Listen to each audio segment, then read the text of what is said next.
குருதேவர் ஸ்ரீராமகிருஷ்ணரின் அமுத மொழிகள். நல்லதும் தீயதும் உயிர்களுடன் தொடர்பு உடையவை.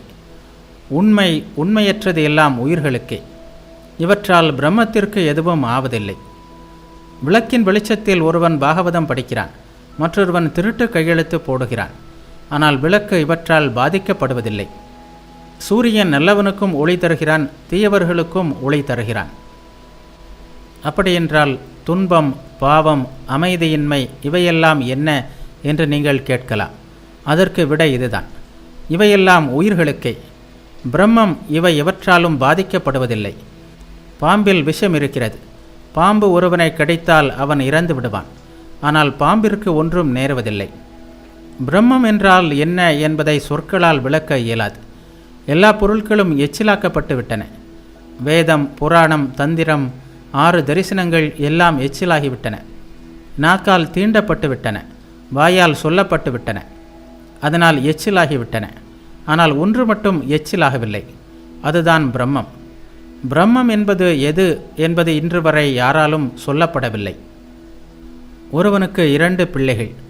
பிரம்ம வித்தியை பயில்வதற்காக இருவரையும் ஆசிரியரிடம் அனுப்பினார் தந்தை. சில நாட்களுக்கு பிறகு அவர்கள் திரும்பி வந்தார்கள். வந்து தந்தையை வணங்கினார்கள். அவர்களுக்கு எந்த அளவிற்கு பிரம்மஞானம் உள்ளது என்பதை அறிய விரும்பினார் தந்தை. மூத்தவனை பார்த்து, மகனே, நீ எல்லாவற்றையும் படித்திருக்கிறாய் அல்லவா, பிரம்மத்தை பற்றி சொல் என்றார். அவன் வேதத்திலிருந்து பல்வேறு சுலோகங்களை ஒப்பித்து பிரம்மத்தை விளக்க முயன்றான். தந்தை மௌனமாக அமர்ந்திருந்தார். இளைய மகனிடமும் அதே கேள்வியை கேட்டார் தந்தை. அவனோ தலை குனிந்து அமைதியாக நின்றான். அவனது வாயிலிருந்து ஒரு வார்த்தையும் வரவில்லை. இதை கண்ட தந்தை மகிழ்ச்சியுடன் இளைய மகனிடம், மகனே, நீதான் ஏதோ சிறிது தெரிந்து கொண்டிருக்கிறாய். பிரம்மம் எது என்பதை வார்த்தைகளால் விளக்க முடியாது என்றார். பிரம்மத்தை அறிந்து விட்டதாக மனிதர்கள் நினைக்கிறார்கள். எறும்பு ஒன்று சர்க்கரை குன்றிற்கு சென்றது. ஒரே ஒரு பொடி அதன் வயிற்றை நிரப்பிவிட்டது.